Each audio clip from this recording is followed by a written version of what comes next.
Hello friends, the ज्ञान point YouTube channel में आपका स्वागत है।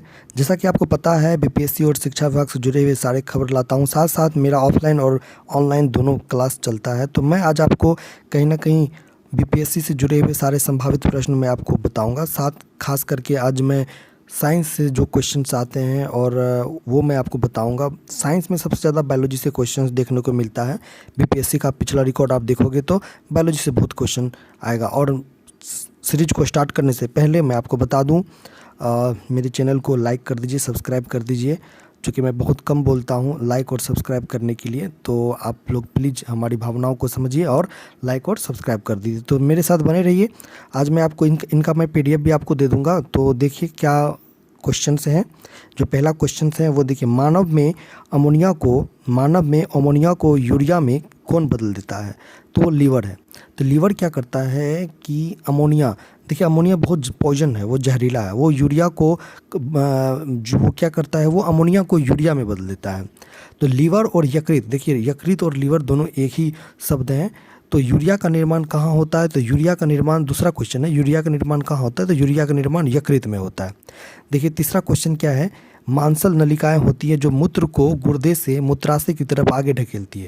यानी कहने का मतलब है कि ऐसी मांसल नलिकाएं जो मूत्र को, यूरिन को किडनी से निकाल करके और वो यूरिन ब्लाडर की तरफ ढकेलती है, तो वो नलिका कौन सी होती है? तो आपका ऑप्शन है गर्भाशय, मूत्रवाहिनी, गुर्दे की श्रेणी, पित्त नलिका है। तो आपका आंसर क्या होगा? मूत्रवाहिनी। देखिए मूत्रवाहिनी। देखिए आगे, देखिए किसका प्राथमिक कार्य मूत्र के उत्पादन से खून से अपशिष्ट पदार्थ का उन्मूलन करना होता है? तो विवेक का, देखिए विवेक को हम लोग किडनी बोलते हैं।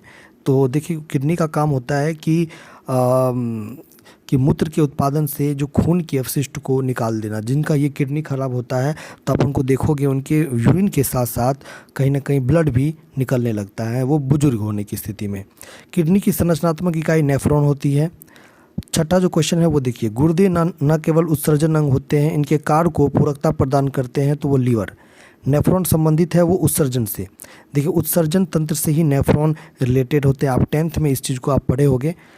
आप देखिए आगे, कौन सा अंग मनुष्य के उत्सर्जन तंत्र का अंश नहीं है? देखिए उत्सर्जन तंत्र का गुर्दा उत्सर्जन तंत्र का अंश है, मूत्रवाहिनी ही है, मूत्र मार्ग भी है, लेकिन गर्भाशय, देखिए गर्भाशय जो है वो एक्सक्रेटरी सिस्टम का हिस्सा नहीं है। देखिए आगे, नेफ्रोलॉजी के साथ जुड़ा हुआ है। तो नेफ्रोलॉजी के साथ जुड़ा हुआ है गुर्दा, यानी गुर्दे के अध्ययन को हम लोग नेफ्रोलॉजी से कंडक्ट करते हैं। कौन सा उपचार डायलिसिस के लिए किया जाता है? तो जब किडनी खराब हो जाता है तो आप सुने होंगे कि वो डायलिसिस पे चला गया है, उसको किडनी की खराबी के लिए उनको डायलिसिस किया जाता है। एक रेमेडी है, उपचार करने का एक तरीका है। 11वां क्वेश्चन देखिए, अल्ट्रा फिल्ट्रेशन शब्द, देखिए अल्ट्रा फिल्ट्रेशन शब्द संबंधित है एक्सक्रेटरी सिस्टम से, उत्सर्जन तंत्र से संबंधित है। उसके बाद आप देखिए, एक वास डिफरेंस से आने वाली ट्यूब के साथ एकजुट होता है अतः मूत्र मार्ग नामक एक आम वर्ग बनाता है। तो वो होता है मूत्राशय। देखिए वास डिफरेंस आप समझते होंगे, मैं आपको थोड़ा सा मैं बता देता हूँ। तो वास डिफरेंस क्या होता है, ये मान के चलिए ये टेस्टिस है, ये आप देखोगे टेस्टिस है। तो टेस्टिस से एक जुड़ा हुआ होता है यूरिन ब्लाडर। इधर हम आपको मान के चलिए ये यूरिन ब्लाडर है, तो ये टेस्टिस है। और टेस्टिस से एक वास डिफरेंसिया करके एक नलिका जाती है। तो मेल में यही वास डिफरेंस को अगर काट दिया जाए तो हम लोग बोल सकते हैं कि मेल का बधिया करना, यानी कहने का मतलब है उनका जैसे परिवार नियोजन होता है ना, तो वो मेल का जो है वास डिफरेंस अगर ये वाला पॉइंट्स अगर काट दिया जाए तो वो पिता नहीं बन सकते हैं, मतलब वो कहीं ना कहीं फर्टिलाइजेशन की प्रोसेस से बाहर हो जाएंगे। तो देखिए वास डिफरेंस बहुत ही इंपॉर्टेंट आपको है। आगे देखिए, आगे है क्वेश्चन से है 13 नंबर का क्वेश्चन है वो देखिए। 13 नंबर का क्वेश्चन क्या है, निम्न में से कौन सा यौगिक गुर्दे की पथरी का निर्माण करने वाला सर्वाधिक समान यौगिक है? देखिए ये बहुत क्वेश्चन इंपॉर्टेंट है। आपको पता है कि जब किडनी में पत्थरी बन जाता है तो वो उसमें कैल्शियम ऑक्जेलेट, आप सुने होंगे डॉक्टर बोलता है क्या कि इसके किडनी में पत्थर बन गया। तो पत्थर एक्चुअली में वो कैल्शियम ऑक्जेलेट है। देखिए याद रखिए कैल्शियम ऑक्जेलेट, फिर से देखिए कैल्शियम ऑक्जेलेट की चर्चा कर रहे हैं। तो किडनी में जो बन जाता है कैल्शियम ऑक्जेलेट, आपको याद हो जाना चाहिए कैल्शियम ऑक्जेलेट। शरीर का कौन सा अंग खून की शुद्धिकरण से संबंधित है? तो किडनी। देखिए गुर्दा क्या करता है, गुर्दा जो खून का जो है शुद्धिकरण करता है। तो कौन सा अंग खून के शुद्धिकरण से रिलेटेड है? आपका गुर्दा। आप देखिए 15वां क्वेश्चन, हम मूत्र त्याग की उत्तेजना को नियंत्रित कर सकते हैं। तो मांसपेशी मूत्राशय की तंत्रिका नियंत्रण होने में, देखिए मूत्र त्याग की उत्तेजना को कंट्रोल कब किया जाता है, जब मांसपेशी मूत्राशय के तंत्रिका को जब कंट्रोल में होता है तब वो समझ लीजिए कि नियंत्रण कर सकता है। यानी कहने का मतलब है कि जब आप लोग देखे होंगे कि किसी व्यक्ति को टॉयलेट आया और उसको कंट्रोल कर लेता है, तो इसका मतलब है कि वो जो यूरिन ब्लाडर है वो थैली भर जाता है, लेकिन उनकी मांसपेशियाँ संकुचित हो जाती है, जिससे कि वो मूत्र जो है 1-1.5 घंटा या आधे घंटे के बाद भी वो कर देता है। तो कहने का मतलब है कि वो अपने आप को कंट्रोल कर लेता है। 16 में देखिए, मानव में वीर्यकाणु के कार्य कौन से हैं, तो वीर्यकाणु उत्सर्जन जो है कहीं ना कहीं जो है वीर्यकाणु के कार्य से रिलेटेड है। तो डैश 1 सेंटीमीटर लंबी ट्यूब है जो मूत्राशय से मूत्र ले जाती है, तो कौन सी है, मूत्र मार्ग। देखिए यूरिन मार्ग है वो एक 20 सेंटीमीटर लंबा ट्यूब है जो कि मूत्राशय से मूत्र को ले जाती है। आगे देखिए, मानव वृक्क में कौन सा संबंधित कथनों पर विचार करिए है कि ये क्या क्वेश्चन कह रहा है। ये कह रहा है कि वृक्क में, पहला है वृक्क में उत्सर्जन अपनयन के बाद स्वच्छ रक्त वृक्कीय धमनी से वापस आता है, ये तो सही है।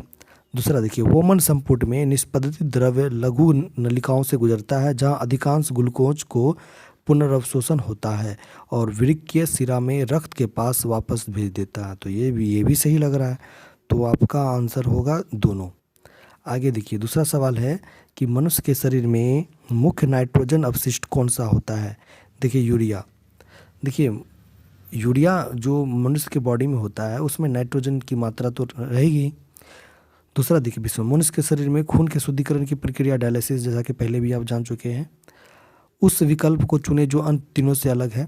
तो निश्चल कनिका, समीपस्थ संवालित नलिका, दूरस्थ संवालित नलिका, वोमन्स कैप्सूल।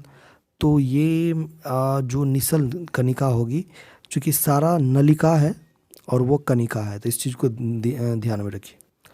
कौन सा अंग उत्सर्जन तंत्र से संबंधित नहीं है, तो कोरोनरी धमनी। देखिए गुर्दे की धमनी, पल्मोनरी सिरा, हेपेटिक सिरा, ये सारा है, लेकिन जो कोरोनरी है वो दिल की धड़कन से रिलेटेड है। तो मैं समझता हूँ कि आपको इसमें अच्छा समझ में आया होगा। तो आगे दूसरे क्वेश्चंस को हम लेंगे। देखिए दूसरा क्वेश्चंस क्या है, दूसरा क्वेश्चन है कौन सा सही है, तो शरीर में सारा रक्त किडनी के माध्यम से मिल जाता है, गलत। ये तो गलत है कि सारा रक्त किडनी के माध्यम से मिल जाएगा, तो ये गलत लग रहा है ना। शरीर में सारा रक्त किडनी के माध्यम से गुजरता है, ये भी गलत है, सब किडनी के माध्यम से ही नहीं गुजरता है। शरीर में सारा रक्त किडनी के माध्यम से शुद्ध होता है, ये जरूरी है। यानी किडनी का काम है शुद्ध देखना, आप जहाँ पे शुद्ध देखोगे तो वहाँ पे आराम से आप लगा लोगे। शुद्ध होता है, गुजरना या जाना मिलना ये नहीं। डायलिसिस क्या होता है, डायलिसिस वृक्क या किडनी से रिलेटेड है। वृक्क से प्रति मिनट औसत रक्त प्रवाह कितना होता है, 1200 सीसी। देखिए कितना, 1200 सीसी।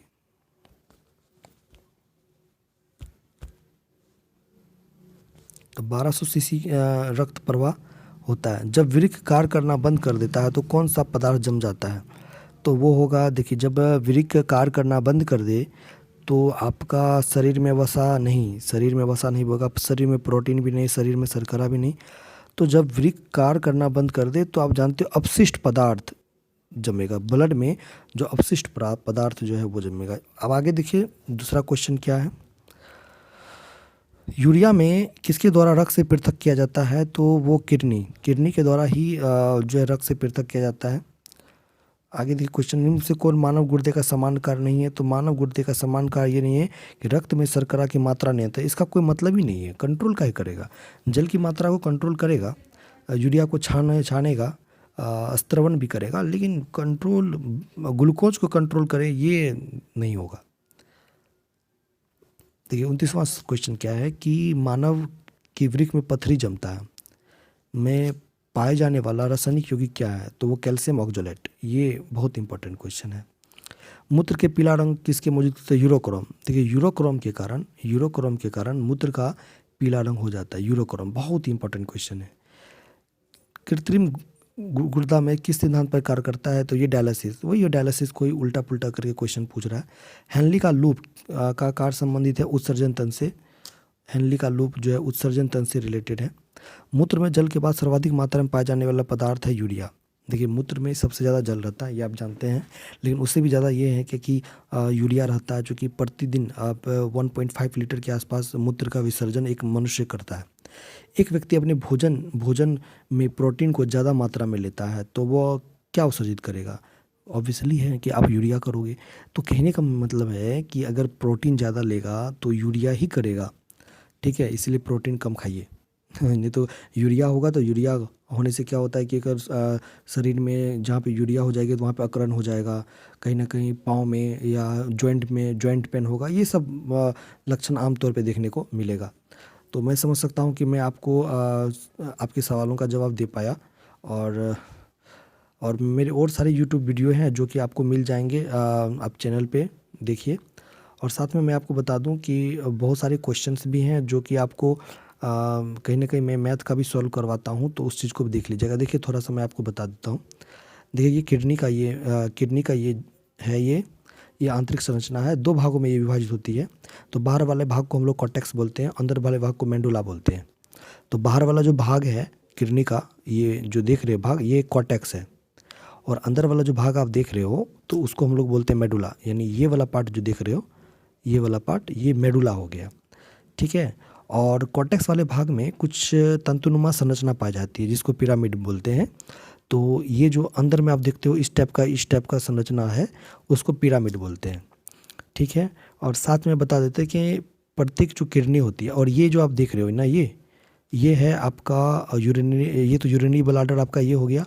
और वो जो आप देख रहे हो ये कहीं ना कहीं जुड़ा हुआ है, आप इसको यूरेटर बोल सकते हो। क्या बोल सकते हो? यूरेटर बोल सकते हो। तो आप देख लीजिए, कुछ चीज़ है यहाँ पे इंपॉर्टेंट चीज़ कि प्रत्येक किडनी से एक नलीनुमा संरचना बाहर निकलती है, जिसे यूरेटर कहते हैं, जो धमनी के द्वारा रक्त किडनी में प्रवेश करता है और छन्ने के उपरांत बाहर शरीर में लौट जाता है। और हानिकारक जो पदार्थ होता है यूरेटर के माध्यम से यूरिनरी ब्लैडर में जमा हो जाता है। और यूरिनरी ब्लैडर में जब जमा होता है, जब मूत्र किया जाता है, तब वो सारे जो अवशिष्ट जो है वो निकल जाते हैं। तो मूत्र त्याग की घटना को यूरिनेशन कहते हैं, और उसमें हानिकारक पदार्थ शरीर से बाहर निकल जाता है। तो ये आप समझिए। किडनी का निर्माण एक विशेष प्रकार की संरचना द्वारा होता है जिसे नेफ्रॉन कहा जाता है। किडनी के अध्ययन को नेफ्रोलॉजी कहते हैं। किडनी में स्टोन के ऑक्सलेट, यानी इसको हम लोग कैल्शियम ऑक्जेलेट बोलेंगे, कारण होता है। किडनी की आकृति 11-5-3 यानी 11 सेंटीमीटर लंबा, 5 सेंटीमीटर चौड़ा और 3 सेंटीमीटर हाइट टाइप का रहता है। प्रत्येक किडनी में नेफ्रॉन की संख्या लगभग 10 से 12 लाख होती है। तो आप इस चीज़ को आप समझिए। तो उत्सर्जी अगर पदार्थ की बात कर लेते हैं, एक्सक्रीटरी मटेरियल की बात करते हैं, तो जल की आवश्यकता उपलब्धता के आधार पर जीव में अलग अलग उत्सर्जी पदार्थ होते हैं, सबका अलग अलग होता है। जैसे जलीय जंतु होते हैं वो अमोनिया निकालता है, केचुआ होता है, मेढक होता है, स्तनधारी यूरिया निकालता है, जो सांप मेढक है वो यूरिक अम्ल निकालेगा। तो सब कुछ निकालता है। तो अपने लोग यूरिया निकाल देते हैं, है ना। और कुछ लोग अमोनिया, तो अमोनिया को यूरिया में कन्वर्ट करके तब निकाला जाता है मनुष्य में। तो मनुष्य का उत्सर्जित अंग क्या है? किडनी। और किडनी क्या निकलता है? यूरिन। और यूरिन से क्या निकलता है? या यूरिया। तो सहायक उत्सर्जित अंग हो गया जैसे त्वचा से अपने लोग का पसीना निकल गया। किडनी तो यकृत से यूरिया और बिल पिगमेंट निकलता है। फेफड़ा से CO2 निकलता है। मतलब बड़े आँत से जो है अवशेष पदार्थ निकलते हैं। तो ये जो कुछ पदार्थें हैं जो कि कहीं ना कहीं हम लोग की बॉडी से निकलता है, तो इसको हम लोग उत्सर्जन कहेंगे। इसमें कोई ऐसी बात नहीं कि जो आपको नहीं समझ में आई होगी। मेरे ख्याल से आप समझ में आ गया होगा। चलिए, तो इस सेशन को यहीं पे ख़त्म करते हैं। अगर आपको कंटेंट अच्छा लगा तो आप कमेंट में बोलिएगा कि यस सर कंटेंट अच्छा है, तो मैं आपको कहीं ना कहीं दूसरी बार और अच्छे कंटेंट आपको उपलब्ध कराऊंगा। चैनल को सब्सक्राइब कर लीजिए ताकि हमें ये लगे कि नहीं, आप जो छात्र या जो शिक्षक या अभ्यर्थी जो पढ़ रहे हैं तो उनको कहीं कंटेंट अच्छा लगेगा, तो हम कहीं ना कहीं और ज़्यादा मेहनत आपके बीच में करेंगे और करंट अफेयर्स भी लाने का प्रयास, बिहार स्पेशल लाने का प्रयास करेंगे। जय हिंद, जय भारत। धन्यवाद आप लोगों का।